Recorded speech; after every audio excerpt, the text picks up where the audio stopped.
It's your friend Phil here, Project Management Trainer and Coach. Let's talk about PDUs. What are PDUs? PDUs are Professional Development Units. A PDU is a unit of measure that symbolizes your self-improvement. You're giving back to the community of project management. You're being trained in various aspects of project management, depending on what your certification is. When do you need these PDUs? Well, from the moment you get certified, the clock starts ticking and you have 3 years to get 60 PDUs for your certification. Why do you need them? You need PDUs to grow in project management, to evolve, to learn more, to understand strategy and leadership and the technical nuts and bolts of project management to a higher degree. You also need PDUs to give back to the community and help those project managers who may be junior to you or not have as much knowledge in a particular area. How do you get the PDUs? As I said, you could be trained, you could be coached, or you could be the coach or the trainer or mentor. You could also get involved in volunteering. Where do you get this information about PDUs? You get it from the CCR Handbook, the Continuing Certification Requirements Handbook from the PMI. So let's take a look at this handbook. You can download this for free from the PMI's website. As you begin to peruse this handbook, look at the table of contents so you can go straight to what you're looking for. In the table of contents, you've got the overview, the requirements, the professional development units explained, how to maintain multiple PMI certifications if you're like me that has 6 of them. And there's so much information here that you can go through on your own. But I'm going to hone in on a few of the big questions. CCR requirements on page 4. Let's look at this table here. This table states the various certifications, the number of years in the cycle, which is all 3 years, the number of PDUs that are required, and the minimum number of PDUs as far as education is concerned, and the maximum number of PDUs as far as giving back is concerned. Now, except you have the ACP, RMP, or SP, you need 60 PDUs. If you have those other certifications, you only need 30. And what you need is broken out in each column. So if I'm a PMP, what this means is I need to have a minimum of 35 education PDUs and a maximum of giving back PDUs. And this is broken out further into other categories. Let me introduce you to the Pmi Talent Triangle. The Pmi Talent Triangle is a triangle made of 3 sides. One is the technical project management.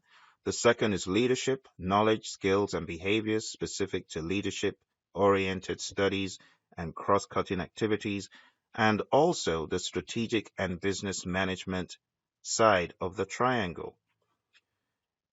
In this document, the PMI make it very clear what you need to get for each certification. So if you are a PMP, you need 8 technical PDUs, 8 leadership PDUs, and 8 strategic PDUs under the talent triangle on the education side. And then you can get the remaining PDUs across any other area of the talent triangle to make 35 PDUs plus the giving back PDUs. So this is what your 35 PDUs can consist of: 8 technical, 8 leadership, 8 strategic, and 11 from anywhere else. As long as you meet those 8s on the technical, leadership, and strategic, you can add an 11. For example, you could get 11 more in leadership, making 19 in leadership, or 19 in technical, or 19 in strategic, or you could split them across 3, 3, 5, for example. 3 more in technical, making 11, 3 more in leadership, making another 11, and 5 in strategic, making 13. However you decide to slice and dice it, just make sure you follow this guideline of the number of PDUs you need to get. The next page, page 6, talks about giving back to the profession and how PMI realizes that your skills need to be applied to contribute to the profession and how valuable that is.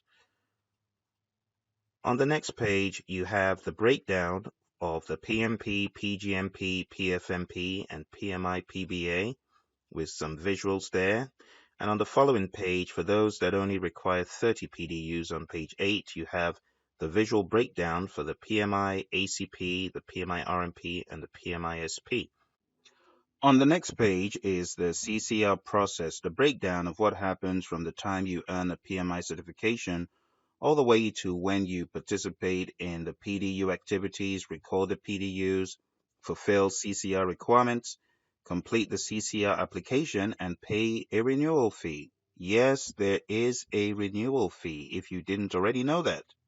There are some people I refer to as seasonal members of the PMI because they only renew their PMI membership when they've got their renewal approaching. And last but not least, CCR renewal complete, and you get a notification from the PMI that that's done and your cycle starts all over again. On the next page, there's further information about PDUs, but the page that I would like you to hone in on is page 11, all about these different buckets that you can put your PDUs in. So first of all, there's education, courses or training. A very basic rule, go for a course that pertains to project management, that pertains to the knowledge areas included within project management, be they time, cost, scope, risk, quality. Lots of people do Six Sigma type courses. Lots of leadership courses that we offer are eligible for these PDUs as well. So if you go for a leadership training course or a communication seminar, all of that is good for PDUs. One PDU for each hour. The next page is page 13, giving back to the profession. You could work as a practitioner. You could give back by creating content. You could give back by creating a presentation or sharing knowledge or even volunteering. And they make it very clear what needs to be done to document your PDUs if you are involved in giving back. There's some other PDU policies that are talked about on page 14. It says activities you completed before you earn a PMI certification are not eligible as PDUs. This is something to do with ethics because a lot of PMPs think they can use a PMP course they went for before they got certified as PDUs. PMI says you cannot do that and you cannot claim participation in the same course or activity more than once.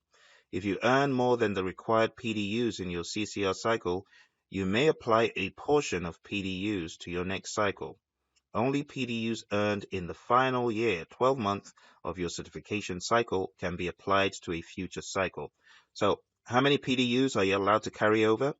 PMP, you can carry over 20, PGMP and PFMP, and all those in that 60 PDU bucket, you can carry over 20, but those in the lesser bucket of 30, like ACP, RMP, and SP, when you only require 30 PDUs, you can only carry over 10 into the next cycle. This next page underscores what I told you about being a PMI member and how some people are seasonal members. Here's why. Your PMI membership status, if it's a PMI member, you only pay $60 for CCR renewal. If you're a non-member, you pay a whole $90 more. So for that reason, lots of people end up being PMI members because to be a member is $129 thereabouts. If you are not a member, you can see the cost is significantly more. Being a member in that particular year will also afford you lots of great perks. I would advise be a PMI member, not just the year of your renewal cycle, but be a member all throughout your PMI or PMP certification. One of the best kept secrets of PMI membership is projectmanagement.com, which is available to you if you are a member of the PMI. On projectmanagement.com, as you can see here, you can navigate to webinars, live webinars, on-demand webinars, and earning PDUs. If you click on the on-demand webinars, several pre-recorded webinars are available to you for you to gain PDUs. But not just that, you can also gain great knowledge from thought leaders in project management and beef up your project, program, and portfolio management skills. In addition to this, there are lots of topics that cut across agile and leadership, and I would strongly recommend this to anyone who is certified to stay plugged in and to get this great knowledge. Not only do you get the PDUs, another great feature is the PDUs get reported for you by the PMI. So projectmanagement.com is an affiliate website of the PMI, and you can get great information from it. I highly recommend it. The rest of this document has got information about how to maintain multiple PMI certifications amidst other things. I would recommend that you take a look and read because there is overlap in lots of these certifications. For example, I have a PMP, an ACP, an RMP, and an SP, as well as two others which don't require PDUs. But when it comes to getting PDUs, I make sure I stack them up and align them such that as I'm taking care of one, I'm taking care of another. Moving on now to page 17, certification status. There are three statuses. Active status, all is well and you are in the PMI registry. You have met your CCR requirements, you've paid your renewal fees. You also have the suspended status, which you do not want to be in. In the suspended status, it means you have not met your CCR requirements, you've not completed the renewal process, you have not paid your fees. If you fall into this category, you fall into a suspended status. I call it a suspended animation period, in which you're not certified per se until you meet your CCR requirements within a 1-year probationary period, as it were, and that 1-year period overlaps with your next CCR cycle. So take a look here. You can see in this first cycle, you got your certification and the 3 years were good, but you were not able to renew your certification because you did not have enough PDUs or you did not follow through in paying those fees. You will be in this suspended period, as you can see here, and this suspension period overlaps with the 1 year of your next cycle, the first year of your next cycle. So if you get your PDUs within that 1-year suspension period, all is well and you can continue year 2 and year 3. But if you do not get your PDUs in that year 1 of the second active certification cycle or the next active certification cycle, whichever one it is, it could happen in the first, second, third, fourth, 10th cycle, whatever cycle. You don't want that to happen. And the reason why I'm telling you this, I've seen this happen to PMPs. I've seen my stakeholders, 2 in particular, that had to get PMP certified all over again because they did not take advantage of that suspension period. They ended up taking the PMP exam all over again. Not good.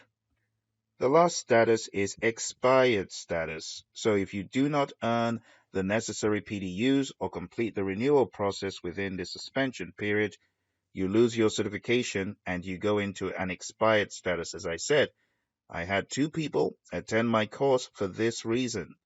If you let your certification lapse, you cannot refer to yourself as a PMP or a PMI certification holder.